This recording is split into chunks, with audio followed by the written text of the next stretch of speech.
Hello everyone and welcome back to the channel.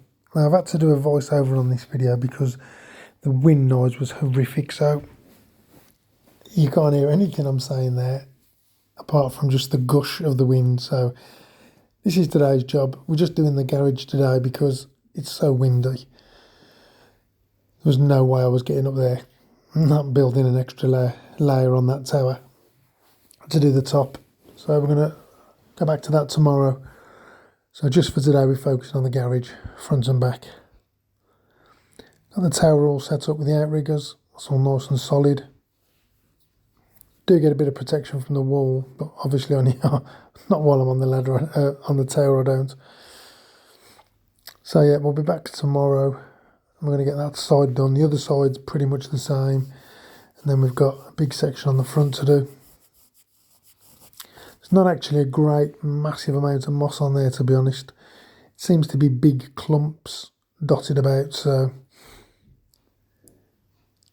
I can't actually remember what I was saying here, but you can't hear it because of the wind, so I just decided to tackle the garage today. Sun was in a right awkward place as well. But you can see there's quite a bit of moss on there.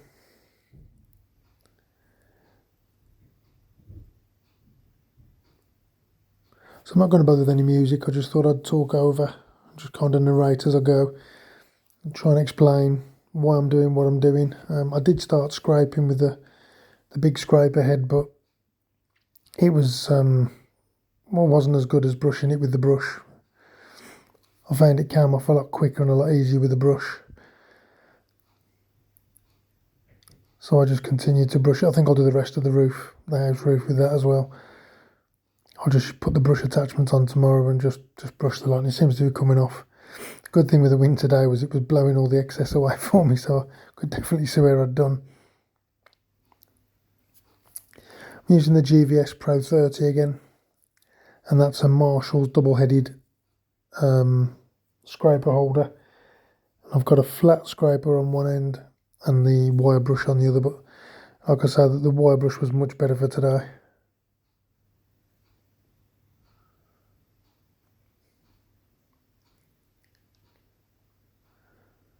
Tried to keep the camera as still as I could, but you can see from the hedges there on the right, there's quite a bit of wind today.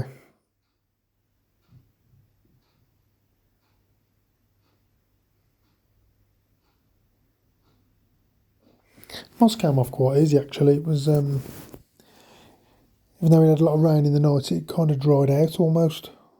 So it seemed to come off easy when it was a bit dry. I've explained to the customers that them white spots of liching, they're going to take longer to come off. But you can see where the moss has been removed. That's the tile, that's the colour of the tile that it should be.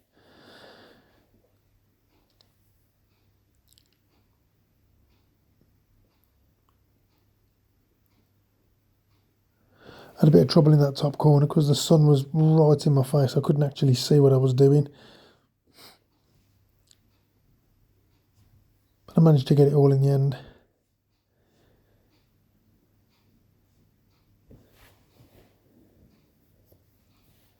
Like I say, there's not a massive amount of moss on there. There's quite a bit, but it seems to be dotted about. It seems to be big clumps in certain areas. And some of the surrounding houses have different tiles and they don't have any moss, which is obviously because of this tile type. The moss seems to like it and seems to stick to it. I think this side is north facing as well. North facing properties usually do get it the worst.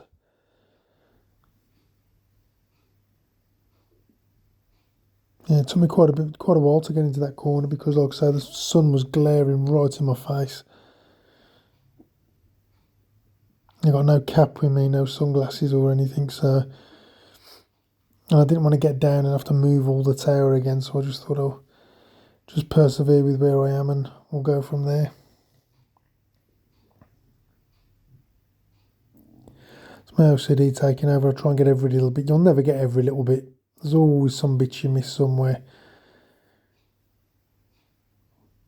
But if you can get as much off as you can, you give the, whether you're using hypo or whether you're using biocide, it just gives you a chance to let the chemical do its, to have more chance to work and be more effective by scraping the moss off. There's a little picture of getting halfway. You can certainly see what I've done. This is the back section. Just to the right there, you can just see the branches in that top right hand corner.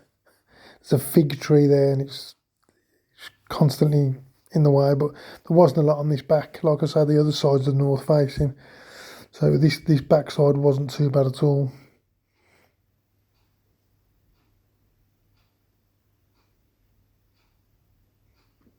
But you can see the brush makes quite light work of it, that wire brush.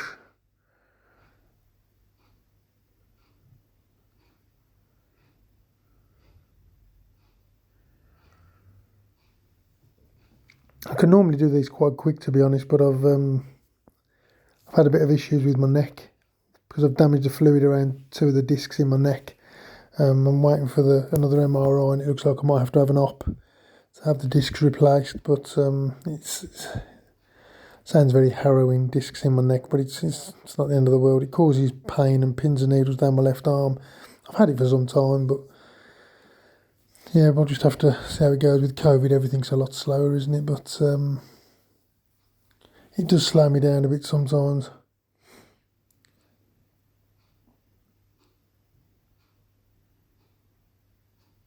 But yeah, you see the wire brush really does make short work of that moss.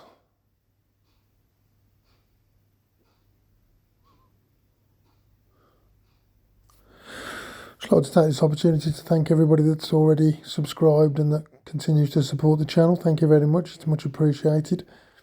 We're growing quite nicely. Let me know if you prefer these kind of videos, or if you think, no, Lee, just shut up and play music. We don't want to listen to you. I can take it. It's fine.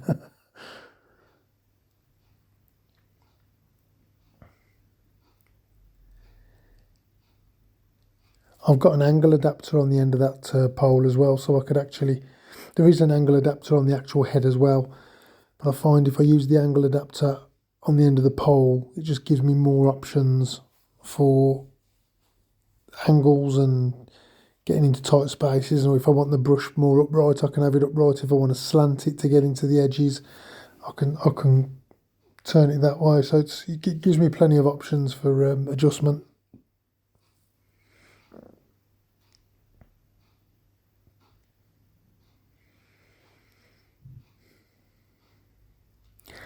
Actually, even with the brush, it comes off nice and easy, but it's still quite difficult. It can be hard work, especially on your shoulders and your elbows and on your arms. And brushing across, anyone that does roof scraping will tell you, brushing across like that is it's not easy on your joints at all.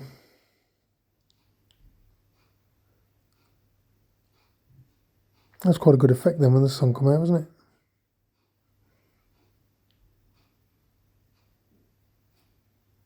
it? Try not to get tangled up in the tree here. I was going to turn the camera around, but I had to cable tie it to the...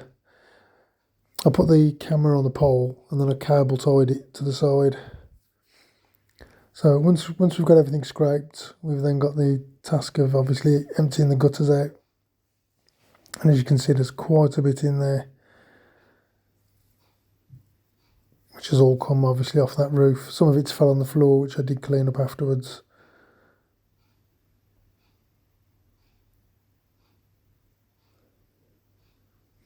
As you can see there in the background is the faithful, good old faithful GVS 3000 gutter vac. Only need the main pole and the top pole, because it's only a garage roof. There's no real height needed. You switch one motor on, give it about 5-10 seconds, switch the other one on, give it another 5 or 10 seconds, then switch your third motor on. Otherwise, if you switch them on too quickly, you'll get a surge of power and you'll pop the fuse in your plug. It's 3000 watts, remember. It's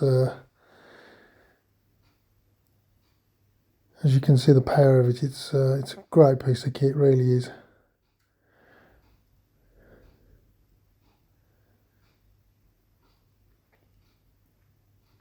I did try and hold the pole with the camera on while I went along, but it was just way too windy, so I scrapped that bit of footage because it was not it was not good.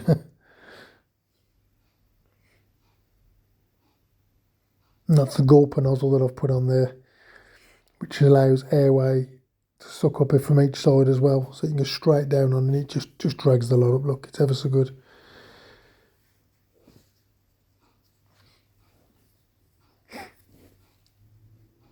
I have actually bought a little Titan wet and dry vac, just for small jobs really, rather than having to carry the Titan one that I've bought. It's only a 16 litre, it's a 1,300 watt motor in it, and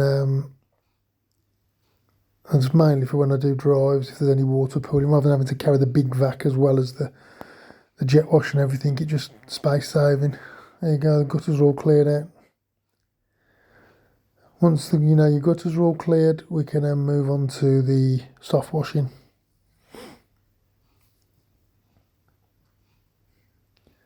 Like I said, I did sweep up, I didn't leave a mess. And then soft washing, I've found I prefer to go from the bottom to the top.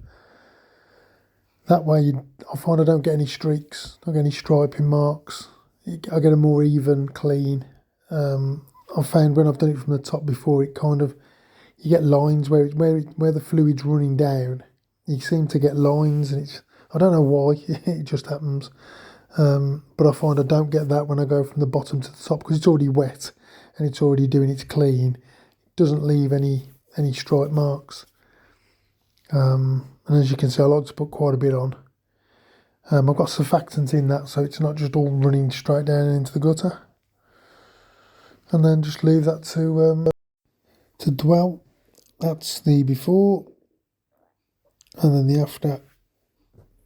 Obviously I'll be back tomorrow, so obviously that's wet, so it doesn't look as bright as what it should. But I'll be back tomorrow, and we'll do a whole walk around, and yeah, hopefully when I get there in the morning it's still all dried out, and that'll be nice and bright. Thank you for watching, everyone. Any questions or comments, please leave them in the section below. And yep, thanks for watching, and I will catch you on the next one.